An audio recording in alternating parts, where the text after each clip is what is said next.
So welcome to the NAPI team meeting for July 8th, 2019. We'll follow our standard approach and agenda. First, before we go through the milestone list, does anybody have any announcements they'd like to share?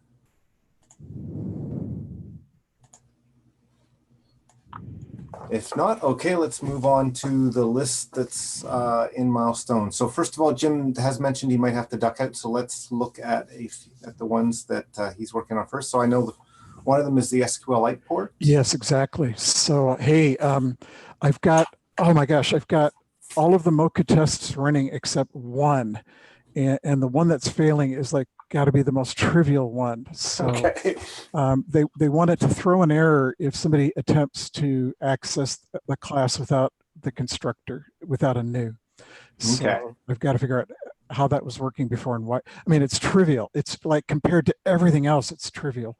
So I want to get that. I want to get that pushed so that that's out in public, so people can see that the CI.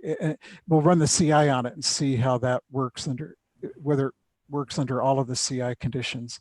Then my next step is to look at replacing libuv with async worker.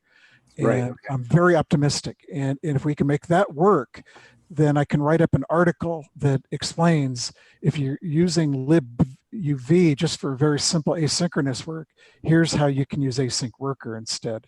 Oh, that'd be really good, yeah. So anyway, that's where we're at with that. I feel really good about.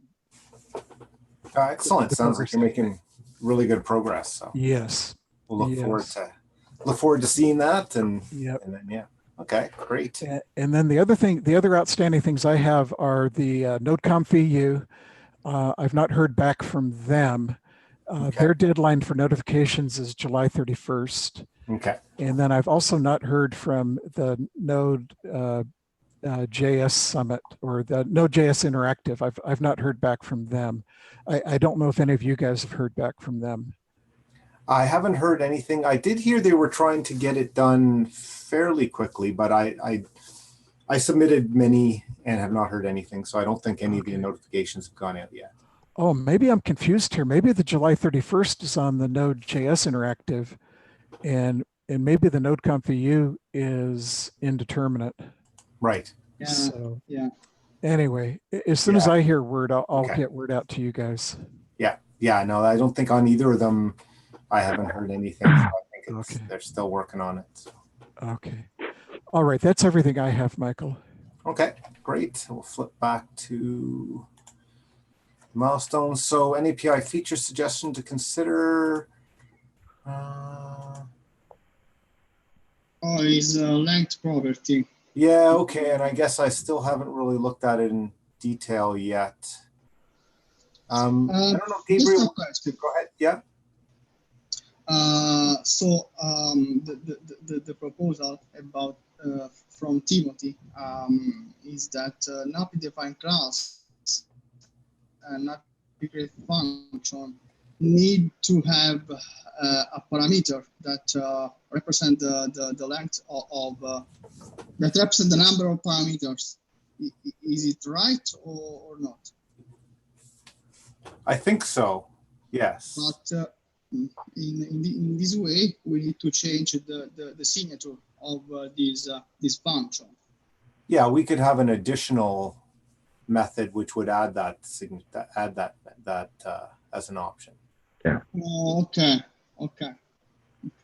Now the property descriptor. So I think that's okay. Doing so would be probably for JavaScript functions. Like I don't get this. Is this length property something special? Because like you could just like NAPI define property afterwards. So like I don't get it. I think it may be the length of the parameters. So is this some new part of the spec that functions have this length property that tells you how many parameters they take? Yeah, I don't know either. I haven't had a chance to look at it to the point where I understand. Let's see. Why don't we do a very quick length JavaScript functions. Function dot length. Yeah, okay. A number of parameters expected by the function. I think that if JavaScript engine know the number of parameters, they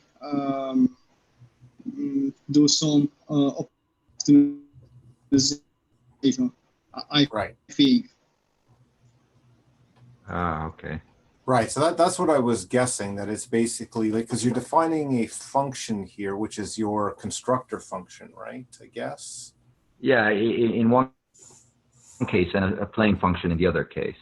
Right. And right, if you know the length of parameters, then specifying it like Nicola said, that was my guess, is somehow that lets the engine then optimize. Yeah.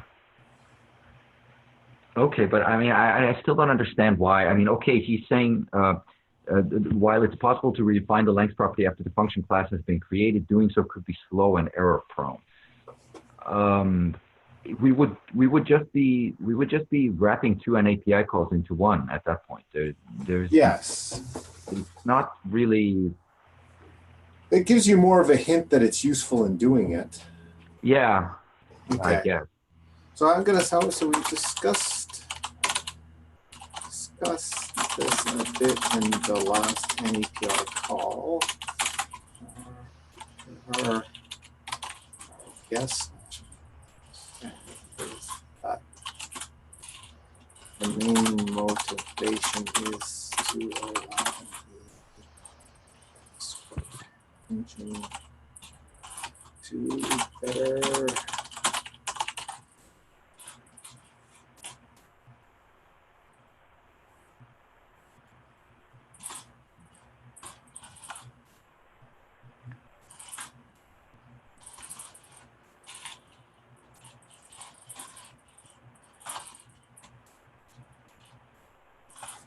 like, because do we say we're creating a create function?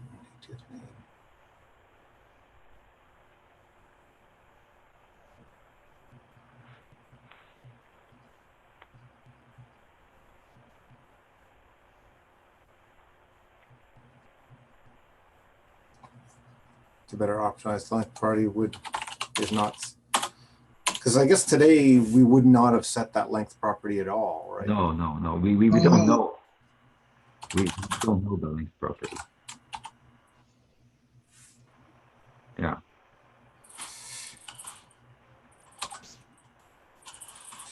Providing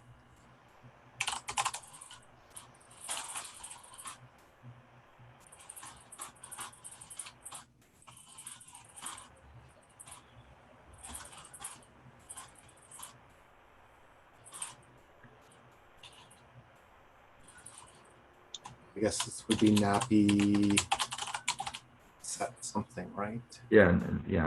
Nappy set property.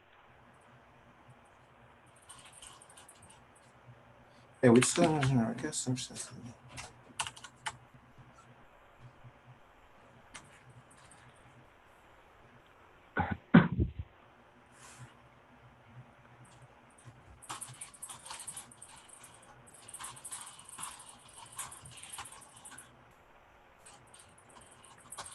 Does that sound like a reasonable response? Yeah. Okay. Okay, we'll do that. We'll see. Move on from there. Yeah, there have been a few other suggestions in terms of NAPI. So there's the module thing that Yep. has been sort of lingering around.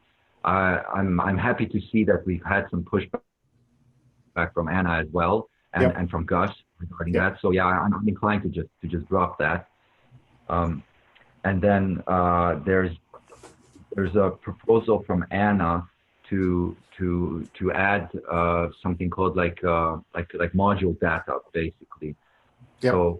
So basically, currently, avoiding global static variables is possible, but as she said, it's not ergonomic because you have to pass the void star to all your function declarations and then retrieve them using nappy-get CB info.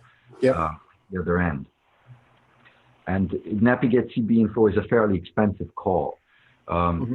So what she's proposing is that we store module data directly in like a local environment that is unique to each module.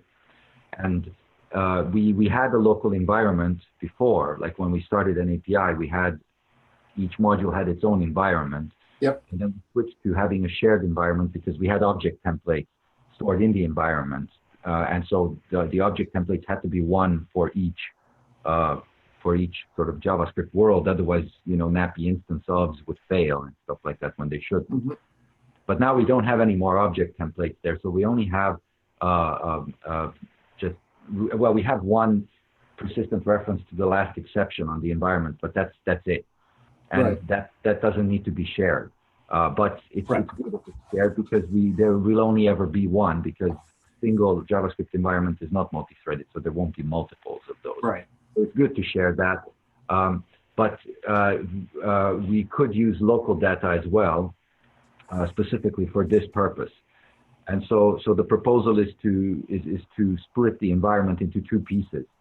So when we create callback data for wrapping an API callbacks, we would store a pointer in the callback data that would be unique to each module. And that pointer would contain a pointer to the shared portion of the environment. And so then basically you could add like per module instance data. And so it would make it a lot easier. Instead of saying NAPI get CB info in every binding, perhaps unnecessarily, because if the binding doesn't take any parameters, if it's just a 0 parameter function, then you don't want to call NAPI get CB info on that. You could call like NAPI get instance data, and then you would have basically your global static, as it were. So it would actually be kind of like UV get key. Like UV, we have this like thread local storage, and so you get a pointer from the thread local storage using UV get key. So this would be kind of the same. So why wouldn't it just be on the ends? Because the env as it is today is shared, right? Right, so, but if we went back to it, you said we no longer need that. And yeah. No, it would be stored on the end. Yeah. Right. Yeah. So okay. But basically, what I'm saying is that it's still a good idea to have a shared end, right? But I think we should also have a local end in addition to that. Well, but no, I mean, like, I guess my question is, why wouldn't the M for the module be local? Like, or NAPI M be the local one? I'm not 100% clear on that. I have to see how the implementation goes. But basically, there will be two things. There will be a NAPI end and a NAPI local end, right? A NAPI local end will be instantiated every time a module is instantiated, right? And the NAPI local end will end up being stored in like a callback bundle. But I guess it's I'm still wondering why, like the M that is passed in, like an M gets passed in that has to be passed around. Yeah. Why wouldn't that be the local one? Well, because we still store some stuff on the end. Like we store the number of open handles and the last exception and stuff like that. And that, I believe, should be shared. Because even if you wanted to share that, though, that the local M could point to the shared. Exactly. That's right. The local env could point to the shared env. That's exactly what I'm planning on doing. Right. So, but in that case, the env that you get passed in, so you're basically like set key or whatever it would be called, would just be on the env. Exactly. Yeah. It would be just room for a single pointer, a void star on the local env, and that's it. Exactly. So then basically the only difference would be that when V8 calls the central callback for an API, we retrieve the callback bundle and it contains a local env. From the local env, we dereference the shared env, and then we pass it into the module, right? And then the module does whatever it wants, and it comes back. And then basically we're done. Why do we pass the shared env to the module? Why not? Because all the APIs are written to accept this shared env, right? But are they? Yes. It's an opaque env. No, because when it comes back into our API, like when the module makes an API call, it expects a nappy env, not something else, right? And the Right, nappy env is currently shared. Right, but it doesn't have to be. Is the But if we don't, then now we're copying all the callback or the all the scope counters. We're copying the persistent. We're copying all that stuff. So basically, what we can do though is inside the local env we can point to the shared env, right? right. And so we dereference that, we pass in the shared env, right? And then only those APIs. Well, okay, actually, one more thing needs to happen. We need to before we call into the module, we need to store the local env on the shared env, right? Temporarily. But So again, basically, we have. But why? Like I'm still not quite understanding why we don't just pass the local one around, and then when the existing calls, when they need the shared env, get it from the local one. Because most calls need the shared env, and the local env doesn't have any information on it except it will have a pointer to this local data, which is not useful to any of the APIs except those dealing with the local data. And then it has a pointer to the shared env. That's all it has, right? So all the other APIs cannot use that, right? Well, yeah, they'd have to do another indirection. Exactly. So you're saying performance-wise, it would be best to pass the shared env around and create a new field on the shared env, which holds the local env, and that field would only be of interest to these new APIs, right? How does that work if there's multiple threads running? Multiple workers. Yeah, if there are multiple workers, then there are multiple global objects. In fact, you don't even need to go as far as multiple workers. If you just use VM Contextify, you get multiple global objects. Okay. So but then each module, there's still a separate env. Exactly. Yes. Okay. Yes. So the local env would be per module instance, which means perhaps more than one per worker, but definitely distinct in terms of the local context, and distinguishable because node environment makes things distinguishable. Right. Because I guess it's only the performance side that makes any sense to me. Like, otherwise you were having to do like some extra work to try and tell you what the local one is. Yeah, exactly. That's right. Yeah. So and it also minimizes the diff, I think, because nappy env is the thing that holds all the counters, the last exception, and so forth, right? So and that is shared right now. That's how we made it. It is shared. So right, but it wasn't at one point, right? No, it wasn't. But that's because we were willing to sacrifice, or we were willing to allow duplication of all these counters and variables and so forth. And we even allowed duplication of object templates, which was wrong. But now that we don't have object templates, yes, there isn't. The motivation to have it shared isn't as great as it once was, right? But it's still good to have it shared because eventually we may need a shared portion for other reasons that we cannot anticipate, and we will certainly need a local portion. Right, but it's the you can still get it. It's just that you have the indirect for the. Like, it's which one do you indirect to? It seems more natural to indirect to the shared one than to the local one. Yeah, I'm not sure which way it's going to go, right? So, but the bottom line is nappy env is the name that has everything on it. If we don't share that, then we're copying everything on it, right? So. Well, no, it doesn't have to copy. You just put it into something that you indirect to, right?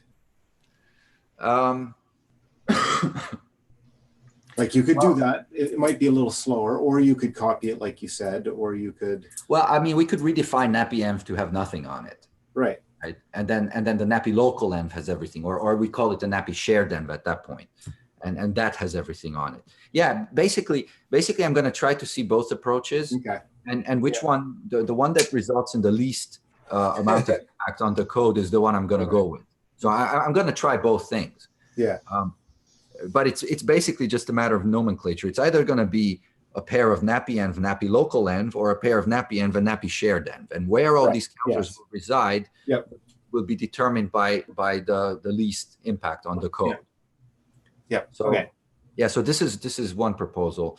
Another thing also coming from Anna and actually we have this whole problem with environment cleanup, right, which is Yep. sort of ongoing, where the weak callbacks aren't getting called when the environment is getting shut down, and Yep. so we were going to attach those.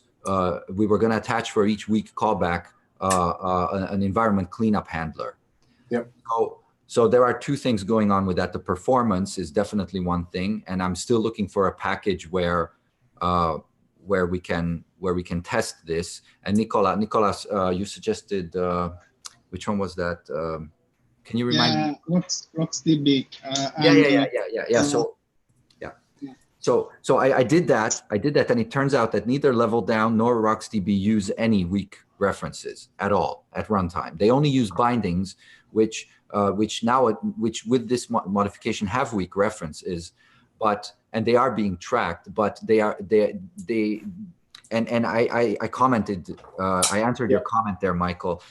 They don't, like, the way we retrieve the data for a call into the add-on that hasn't changed with this change. It's only the setting up the binding and tearing down the binding that becomes a little heavier. So we're safe in that sense. But that was the part I was mostly worried about, was the internal mechanics where we use them, because more people would get those than people who use weak refs, right? What do you mean more people would get those? Well, anybody who is basically using creating functions, which I think is everybody, and having some of those references behind the scenes, right? Now, I guess since we've changed it so that it's only on worker threads. But even if we didn't change that, when you call nappy create function, now it does a little bit more work, right? Right. But most add-ons do that during init and then never again. Right. If it's only once or twice, then you're okay. It's like you said, if there's a function factory. Yes, function factories. Function factories are a problem. Yeah, I agree. So, but I haven't seen a lot of add-ons that use function factories. Right. And I guess it's not an issue if, like for the main thread, it won't be an issue anyway, right? Yeah. I mean, we are minimizing the impact as much as possible, and those were really good insights to actually sort of lop off the main thread from the whole affected area. So I think my comment was, it's probably low risk because of that. It's, to find something that would actually be affected, other than the checking if we're the main thread or not, if that's somehow really expensive, other than that check, you'd actually need something which does a lot of that, like as a function factory, and does it in a worker to be able to tell. Yeah, and it's not just for bindings, right? I mean, if I can find a module somewhere that is very, very popular and that uses weak references, then we have a case study. But the funny thing is, I haven't found any, but I did find a couple, and I posted them on the avoid future breakage issue that are super popular. They're like on the order of hundreds of thousands of downloads a week, and which were not listed there. So that's actually great news for an API.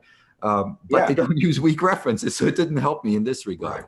That one thing that came to mind is, remember you pointed out there was the one person who reported an issue, memory leak, due to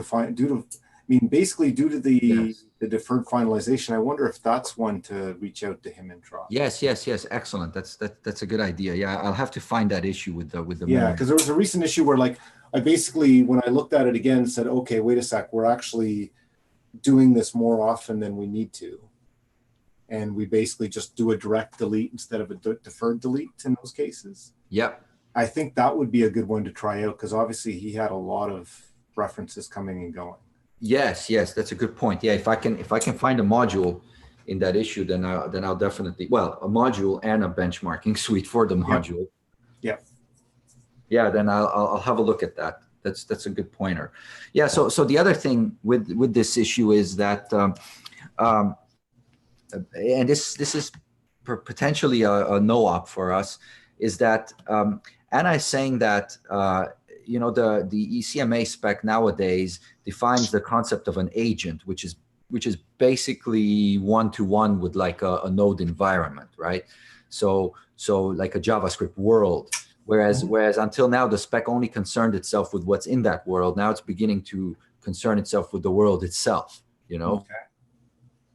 So by defining these agents, and Anna is arguing that because of that, the environment cleanup hook should be part of JS native API rather than Node API, right? So we should move those there, because any and all implementers of an API should address this, given that now agents are part of the spec.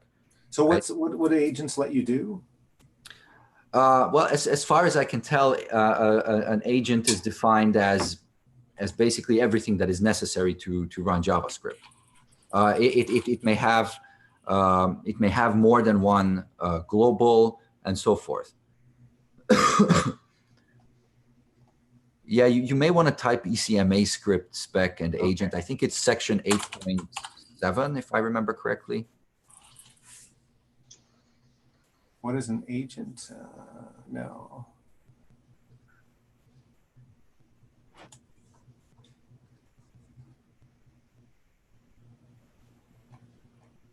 Yeah, let me try and see if I can find that link. No.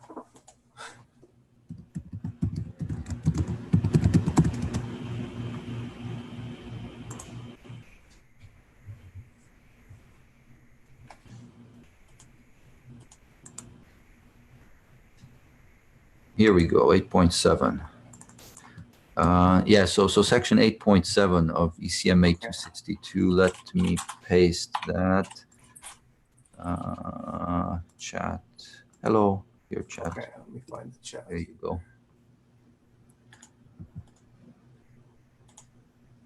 Yeah, there's a sidebar and everything if you go there. So there it is. Yeah. Okay. Oh.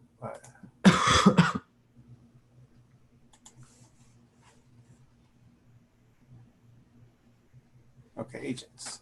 Yep. Yeah, so a set of ECMA execution contexts.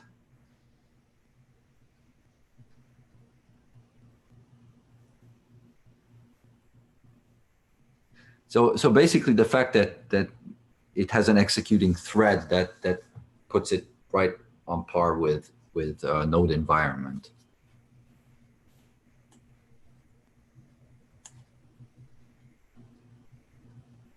Okay, so it's basically, I'd probably take a little longer to read, but there's a point where cleanup should be done. Yeah. Yeah, so I'm not sure. I mean, I guess the browsers would have to, or the JavaScript engine would then have to do something though, right? Like, shouldn't they know that they need to run finalizers, or? Yeah, I'm not sure how that works, right? Because the interaction between the JavaScript engine and native code is not part of the spec, right? Right. So the whole concept of externals, of weak references, this is all informal, right? It's basically. Although weak refs are being added to the spec, I think. Yeah. Okay. Well, when there was a discussion at the last collaborator summit, and weak refs are being added, even to the point where I asked about GC on, like, GC of those weak refs on exit. Yep. And the answer was no.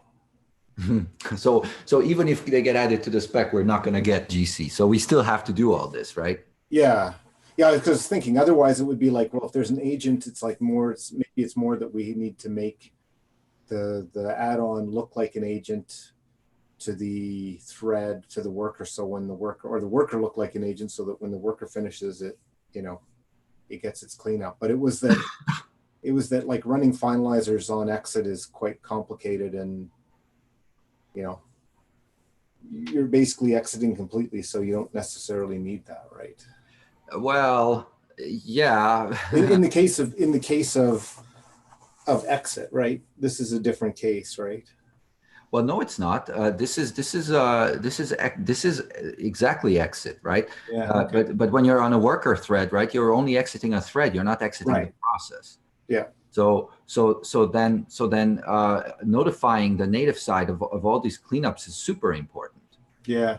Otherwise, if you have, I mean, if you have a thread pool with threads that never quit, then you don't have a problem. But if you have like a thread factory, then you're going to have a memory leak. Right. So is there a case? I guess there's workers in the browser, and those workers, could they currently use native code that would then need this cleanup?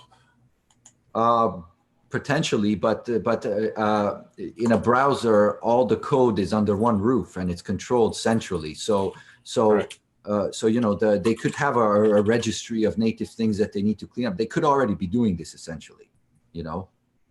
So, but with Node, right, we need to come up with sort of an open standard for this rather than just having an internal specification.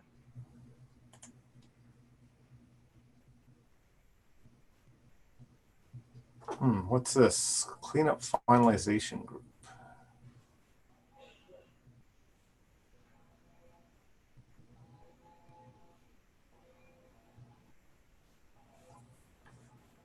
Finalization.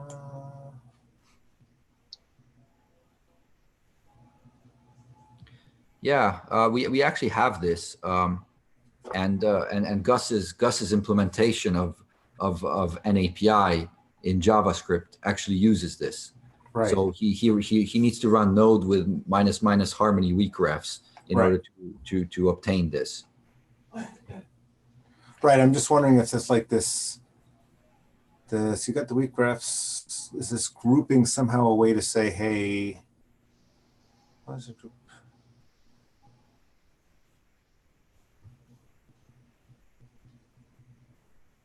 Okay, so no, this is still, because I think in here, let's see, this is, come on. I look at closed.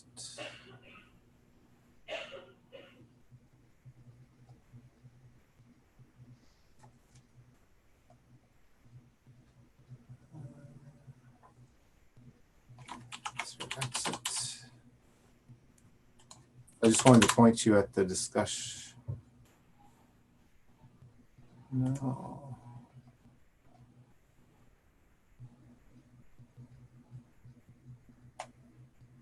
Pretty sure it was on X. Wonder if I could. Nope. Yeah. I'm just looking because I thought I think this was the repo where little Dan opened a issue saying after there was discussion at the collaborator summit when I asked, and he opened an issue here to discuss it. But basically the conclusion was that wouldn't do it until there was some actually motivating factor. Well, I don't know if this counts as a motivating factor because again, they, you know, yeah, here we go. They don't necessarily care. Here we go. Right. This was basically on exit, but if there's something else that exits that effectively needs them to run, right? On the web, they'll most likely, okay, so on the web, they'll most likely not be run on page exit.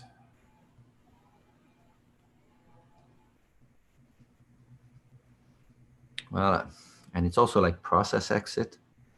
Well, process exit was the one I was talking about, right? Like when your process like Node exits, would the GC run through and run all the finalizers?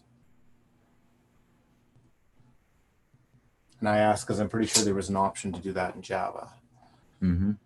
But I'm just wondering if somehow this, like in Java, there ends up only being one heap. So there's really only one place, you'll get your finalization of all objects as long as you're still running. But in our case, it's like we have multiple JavaScript. Exactly. That's right. Environments in the same process. And therefore, if one of those can exit and it's using its own heap, and you don't get your finalizers run there, that's a different thing, right? Exactly. Yes. Yes. I mean, but as soon as you can handle that, you could handle the on exit case too, right?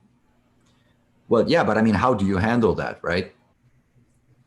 You have to have something that walks through and basically says all objects that are still live, I'm going to run the finalizers because I know effectively the objects are becoming unreachable, right? Yeah, exactly. But that's the environment cleanup hook right now, right?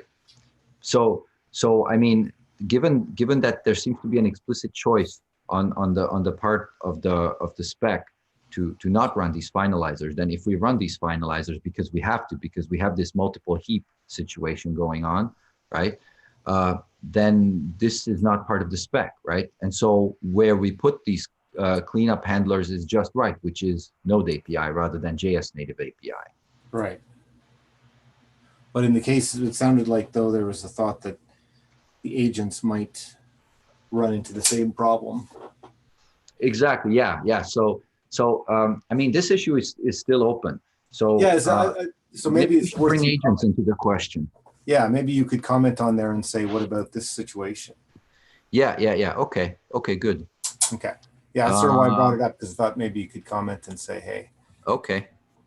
So that would be. Want me to paste that one here? I'll paste it in the chat.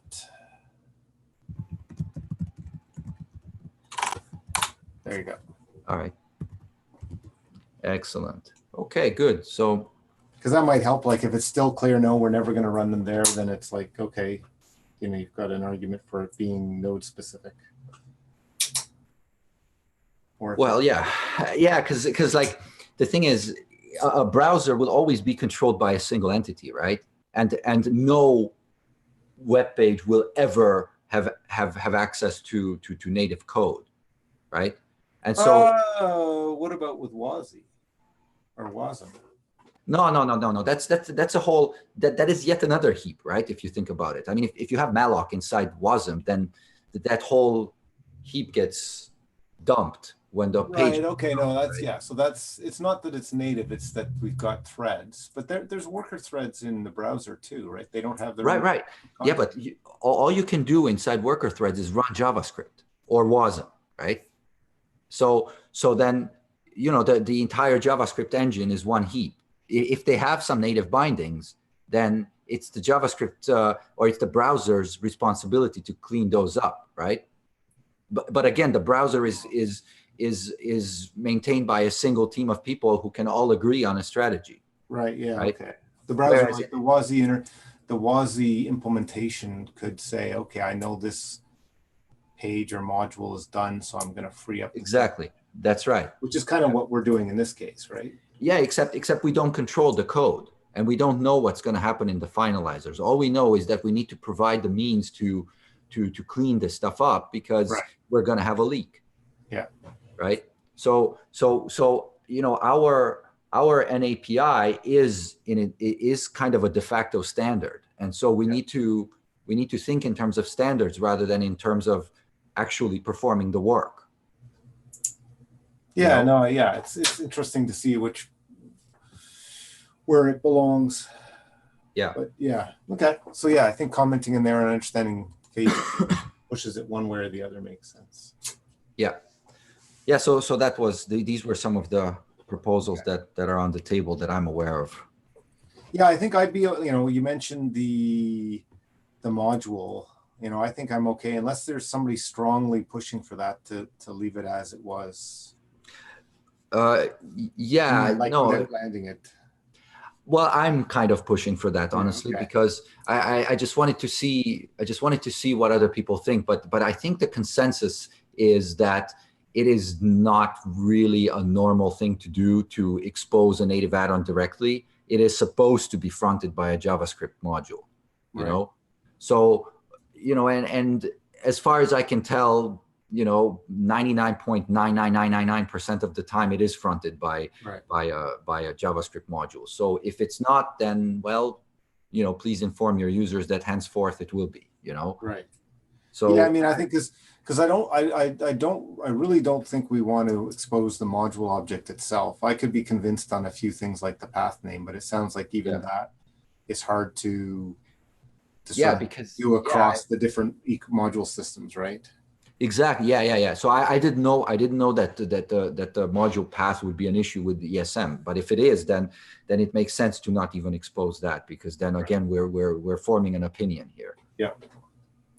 I mean, you potentially be able to get one or the other, but it just sounds like if it's a really, if it's a rare use case and there's another way to go around it, the chance of us getting it wrong just isn't worth the risk. Yeah, even in the most compelling case for doing this, which was that one issue we had where the module needed to retrieve the configuration file from the same directory as the module, and that there was no fronting JavaScript module.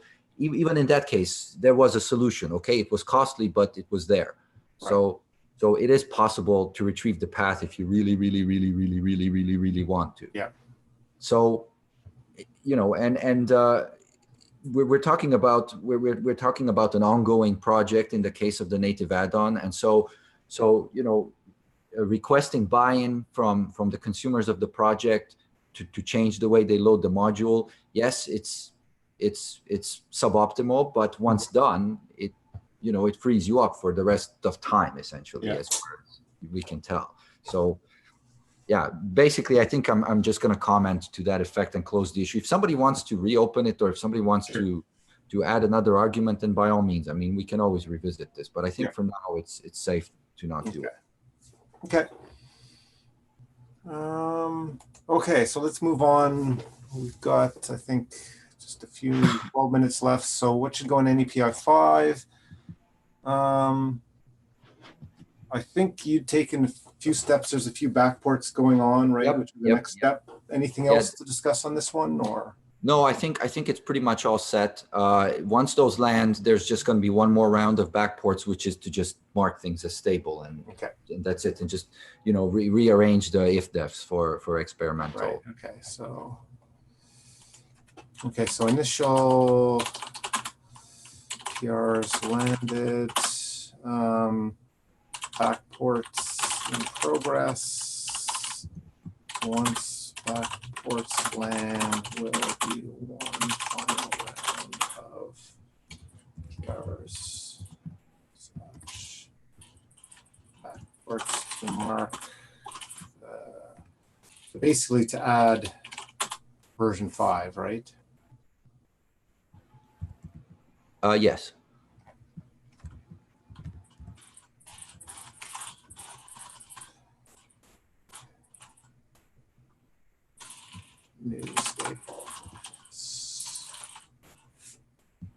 Making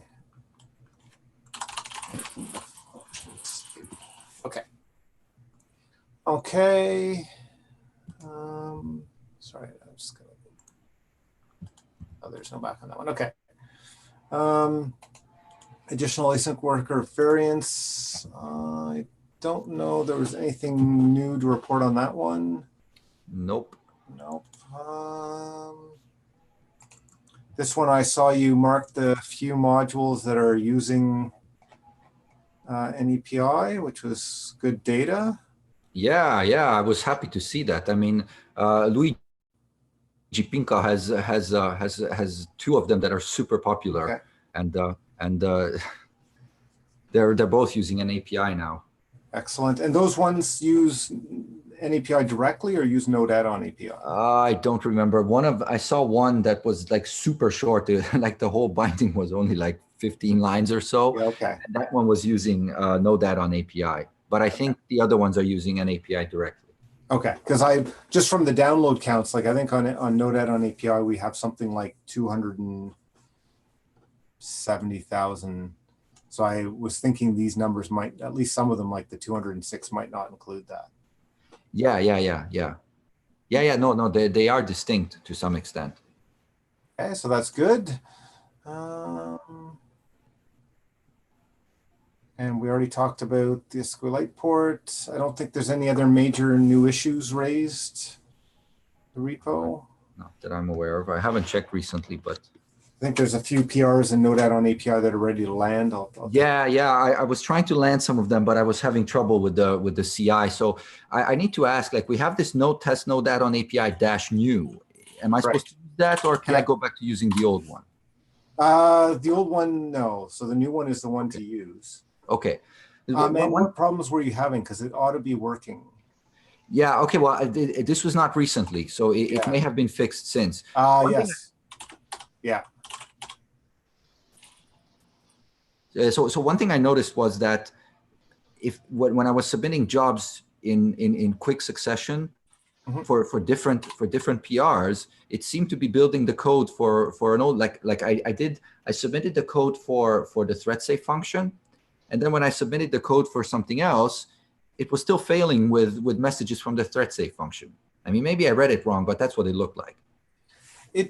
Okay. So one thing that is easy to get confused is when you've run this top level one, getting the wrong version of these guys.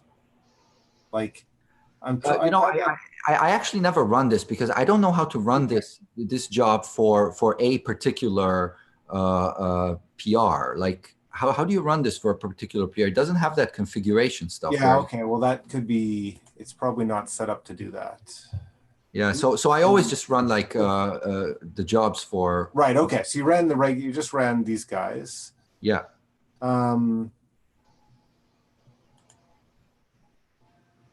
But yeah, I don't know why it would. I mean, it basically does a checkout of the current stuff and tests it. So I don't know how it would have been building something previous. Yeah. Maybe I read it wrong. Okay. So I'm gonna try again and see if I can get the tests passing for the majority of these. I had to update that because there were issues. Like, we were adding in CentOS, and we needed we needed the selector to do the right thing. And in fact, SmartOS was having problems, I think, because of that too. Actually, no. Anyway, the new one's been running fine for the last while. All right, so that's good. That's good advice. I'll just run the new one all the time. And sometimes I do have problems. Yeah, like the old one actually probably will now fail because we've added in CentOS and there was a SmartOS thing. But the new one is I should probably delete the old one. Okay. And is it still in the list of? Let's see here. Did I take it out of here? I think I at least took it out of the list. Yeah. Yeah, what was I thinking? It was mostly around adding the new platforms. But the other thing that I do sometimes see is if the nightlies haven't succeeded, you can end up with a persistent failure. Like if it tries to download and can't download and unzip a binary, there are problems too. So. Okay. All right. Well, anyway, I'll keep chugging away at that, and then they will hopefully land. Sounds good. Okay, so I think that's it for this week, unless somebody else has something else to talk about. Gabriel, you've got a workshop this week. Yeah, but I don't think it's going to happen. I haven't gotten any feedback on it. Oh, I'm sorry. Oh no. Yeah. Well, it is what it is. I don't know. Maybe I'll try again in the fall. Maybe people are on vacation or something. Okay. Yeah, summer might be a harder time. Yeah. I mean, when was it going to be? It's July 11th. What is that? Thursday? This Thursday? Yeah. Yeah. I was going to say I could see if did the Node.js account retweet it. I don't think so. It was just you and a few other people. Okay, because we could ask them to, but it may be a bit late for you now. Yeah, exactly. Yeah, I'm fairly noobish at this, so I'm not surprised that I'm not very good at advertising. But I'll call this one off, and then we can try again in the fall when people are less busy with. Yeah. Summer is probably a tough time. Yeah. And then maybe we'll do it with the Node.js account and stuff. You know? Yeah, because I'm sure if we emailed them and said, hey, this is going on, can you retweet it? Yeah. They're sure. So. Yeah. Now I know what I have to do internally at Intel too to get this set up, so I can probably get more lead time. Right. Yeah. Sounds good. All right. So yeah. So we'll try once more with feeling in the. Okay. And then I'm gonna be traveling Monday, so I will not a week from today, I'll be traveling. Okay. So Okay. We'll see you in 2 weeks then. Yep. Okay, sounds good. We'll I'll talk to you later. All All right. Bye-bye. Okay, thanks. Bye. Bye.